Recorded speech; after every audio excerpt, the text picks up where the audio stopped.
ভেটকি পাতুরি, চিংড়ি মাছের পাতুরি, কাতলা মাছের পাতুরি, এমনকি পনির পাতুরি আমরা অনেক খেয়েছি।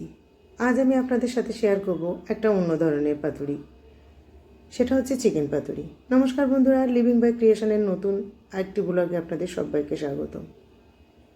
এই চিকেনের পাতুরিটা বানাতে যেমন খুবই সহজ, খেতে তেমনি সুস্বাদু হয়। তো আসুন দেখে নেওয়া যাক আমার এই চিকেনের পাতুরিটা বানানোর জন্য কি কি লাগবে। প্রথমেই আমি একটা মিক্সিং জারের মধ্যে একটা মাঝারি সাইজের পেঁয়াজ কেটে নিয়েছি। তার সাথে নিয়েছি 4 থেকে 5টা কাঁচা লঙ্কা আর 1 চামচ আদা রসুন বাটা। এই মশলাটাকে আমি মিক্সিতে ভালো করে পেস্ট করে নিয়েছি। মশলাটাকে আমি পেস্ট করে নিয়ে একটা বোলের মধ্যে ঢেলে নিলাম। ওই একই মিক্সিং জারে আমি নিয়ে নিলাম টুকরো করে কেটে রাখা 200 গ্রাম চিকেন।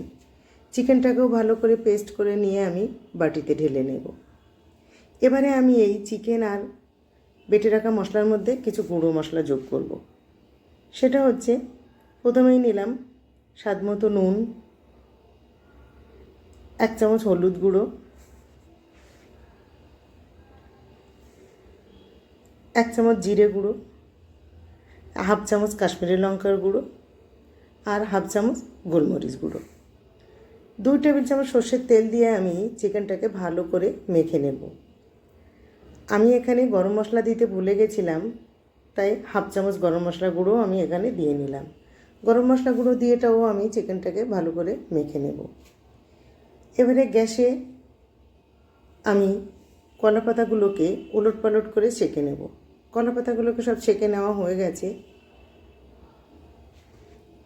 বন্ধুরা, আমার ভিডিওগুলো যদি ভালো লেগে থাকে তাহলে অবশ্যই আমাকে একটা কমেন্টস করে যাবে আর আমার চ্যানেলটাকে সাবস্ক্রাইব করে আমার পাশে থাকবে। তোমাদের একটা কমেন্টস আর সাবস্ক্রাইব আমাকে অনেক দূর এগিয়ে যেতে সাহায্য করে। এবারে আমি এই ছাঁকা কলা পাতার মধ্যে মাখা চিকেনটাকে আস্তে আস্তে দিয়ে দেব। চিকেনটাকে দিয়ে আমি ওপর থেকে একটা চেরা কাঁচা লঙ্কা আর সামান্য একটু সর্ষের তেল দিয়ে চিকেন পাতুরিটাকে 4 ভাঁজ করে সুন্দর করে টুথপিক দিয়ে বেঁধে নেব। তো আমার চিকেন পাতুরিটা বাঁধা হয়ে গেছে। সুন্দর করে বেঁধে আমি টুথপিক দিয়ে গেঁথে নিয়েছি। এবারে গ্যাসে একটা কড়াই গরম করে আমি সামান্য একটু সর্ষের তেল দিয়ে চিকেন পাতুরিগুলো দিয়ে দেব।